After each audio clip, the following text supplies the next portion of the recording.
ગુજરાતની અંદર ખાડા ખાડા ને ખાડા તો આ રોડ રસ્તાના પૈસા છે જાય ક્યાં? અત્યારે જે આપણે જે જગ્યા ઉપર ઊભા છે સ્થળ ઉપર એ મોટા ખુટોડા ઉગલોણ ગામને જોડતો રસ્તો છે. એ રસ્તો જે છે એ આપણે ઊભા જગ્યાએ પુલ ધોવાઈ ગયેલો છે. એ પુલ આ લગભગ વારંવાર ધોવાય છે. જ્યારે અમે સ્થાનિક નાગરિક તરીકે રજૂઆત કરી છે તંત્રને, તો તંત્ર દ્વારા તાત્કાલિક ધોરણે 2 ટ્રેક્ટર કે 5 ટ્રેક્ટર માટી નાખી અને લોકોનું મન રાજી રહેવું કાર્ય કરી નાખે છે, પણ ખરેખર એ કાર્ય શક્ય નથી.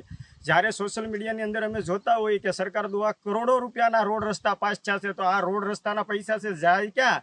જ્યાં જાવ ત્યાં સારે તરફ નકર ગુજરાતની અંદર ખાડા ખાડા ને ખાડા. આના કારણે જીવ જોખમમાં જાય છે. હમણાં તાજેતરમાં જે ઘટના બની છે આપણે ભરૂચની અંદર જુઓ તમે, એક સરકારની બેદરકારીના કારણે કેટલા લોકોના જીવ ગયેલા છે. તો મારે સરકારને નમ્ર વિનંતી છે કે આ જે પુલ તૂટી ગયા અને માટીના ધોવા ઓલાથી કાંઈ ન થાય પુરાણ કરે, તાત્કાલિક ધોરણે આરસીસી ક્રોકેટ પાકું કામ કરી પુલ બનાવે એવી અમારી સ્થાનિકોની માંગ છે.